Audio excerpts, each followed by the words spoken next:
Rocky Gerung. Nggak ada tanggapan, nggak ada tanggapan. Karena poinnya bukan itu. Menarik ya. Kenapa menarik? Karena semuanya salah. Semuanya salah. Poinnya adalah Prabowo pasti akan dibatalkan karena isu hak asasi manusia. Siapa yang akan batalkan?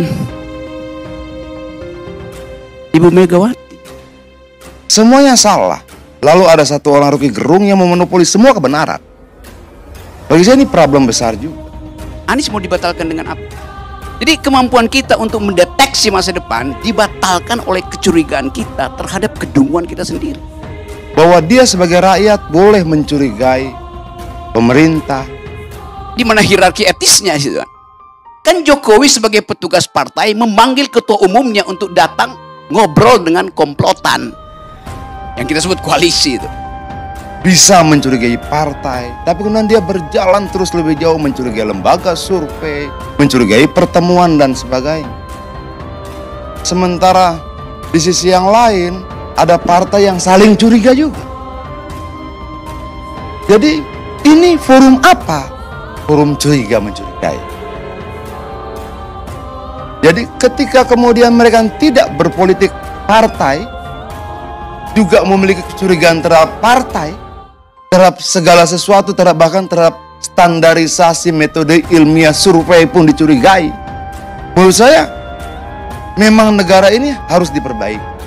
Dan saya pikir Ganjar jawabannya. Mari gunakan akal pikiran, gunakan akal sehat untuk melihat sesuatu.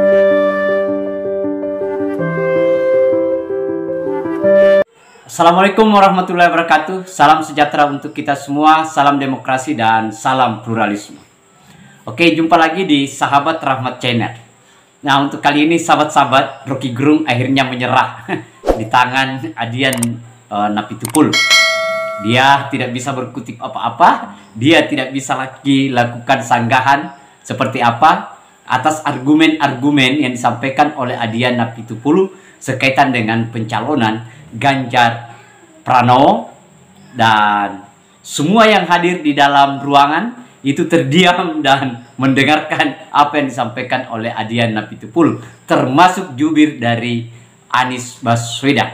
Nah, ini adalah pukulan telak yang diberikan oleh Adian terhadap Rocky Gerung dan Nasdem, kemudian ada juga Golkar, kemudian ada juga juru bicara Anies Baswedan. Seperti apa itu sahabat-sahabat, karena ini panjang, jadi tolong jangan di skip videonya supaya kita tidak gagal paham.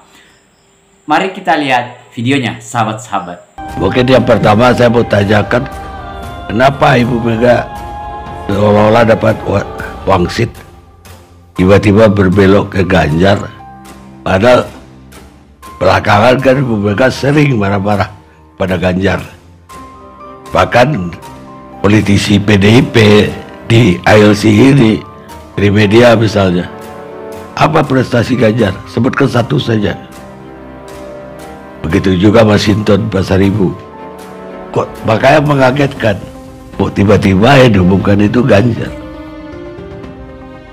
Tidak ada yang mengagetkan sebenarnya Bang ya, karena memang mandat Kongres kita semuanya ditentukan oleh Ketua Umum. Bahwa sebelum sampai ke sana semua bisa berpendapat, ya tidak masalah juga. Tapi ketika sudah ada keputusan sebagaimana diamanatkan oleh Kongres kita, ya semua harus ikut keputusan itu. Apakah kemudian belok? Tidak bisa dibilang belok. Belok itu kan kalau kemudian sudah ada yang dituju dan dia berbalik arah tuh, apa? Mengambil arah yang berbeda. Ini kan tidak. Tapi terlepas dari itu, kalau menurut saya keputusan itu sudah diambil. Dan kita sebagai seluruh kader partai, apapun perbedaan pemikiran sebelumnya, tunduk taat pada keputusan itu. Itu clear di kita. Dan menurut kita, langkah itu langkah yang pasti sudah diperhitungkan sangat matang, ditimbang-timbang dan segala macam kajian, informasi, masukan, melakukan berbagai macam riset dan sebagainya, bahwa memang Ganjar adalah pilihan terbaik. Kan kita berbicara tentang negara ya Bang ya, bahwa kalau kita tanya misalnya satu-satu, negara seperti apa sih yang kamu inginkan? Kan ada yang jawab, saya tidak mau negara yang penuh dengan kekerasan. Itu menjadi kriteria kita. Jangan pilih pemimpin yang rekam jejaknya penuh kekerasan. Kira seperti itulah. Kemudian misalnya, negara seperti apa yang kalian inginkan? Negara yang tidak diskriminatif terhadap apapun. Kalau begitu, jangan kemudian memilih pemimpin yang berlaku diskriminatif atas dasar apapun, berpolitik dengan menggunakan politik identitas dan sebagainya. Kira-kira seperti itu.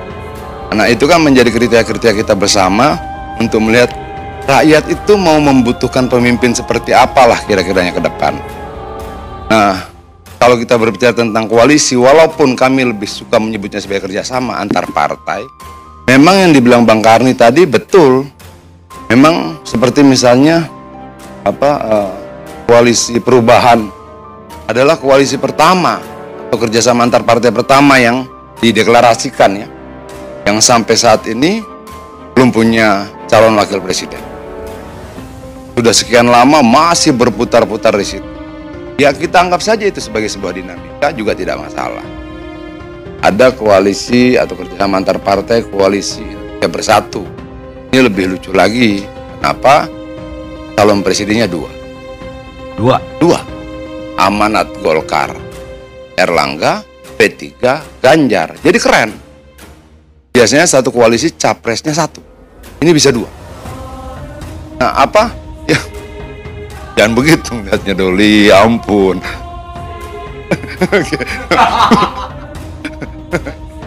Itu bukan capresnya koalisi Indonesia Bersatu, Bukan artinya bahwa partai yang ada dalam koalisi Indonesia Bersatu itu ternyata masing-masing punya capres sendiri.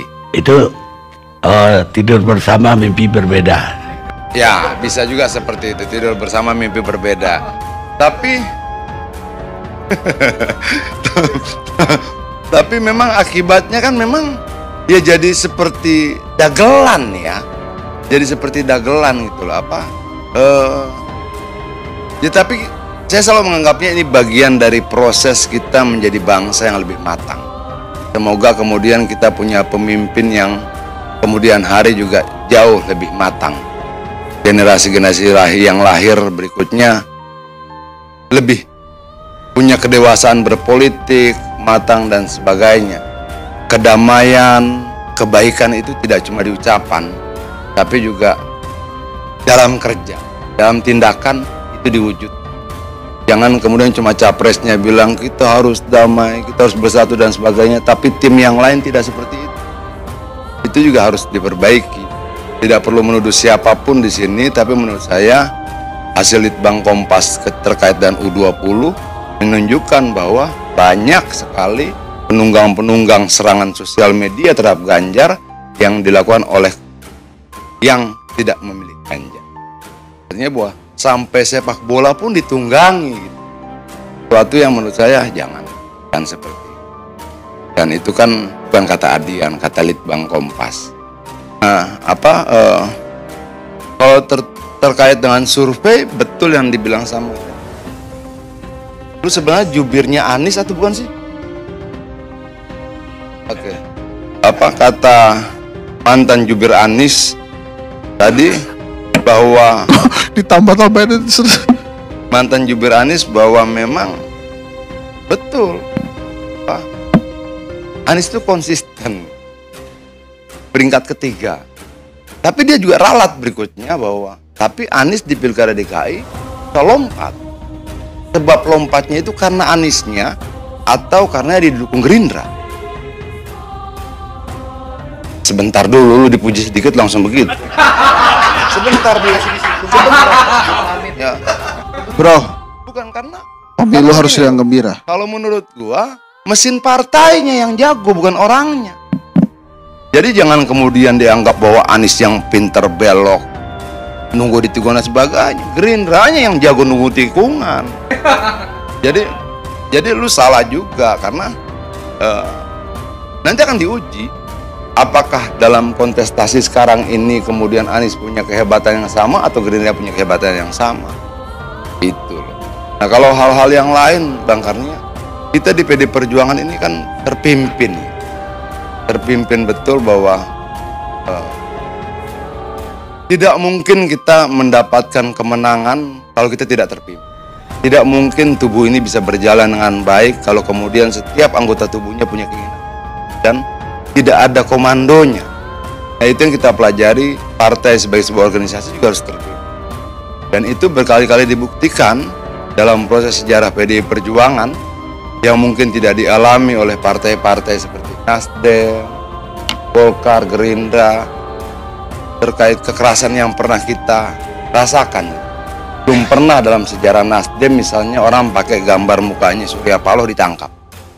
Lalu pakai mukanya Erlangga pakai kaos ditangkap. Pakai Prabowo ditangkap. Di kita pernah.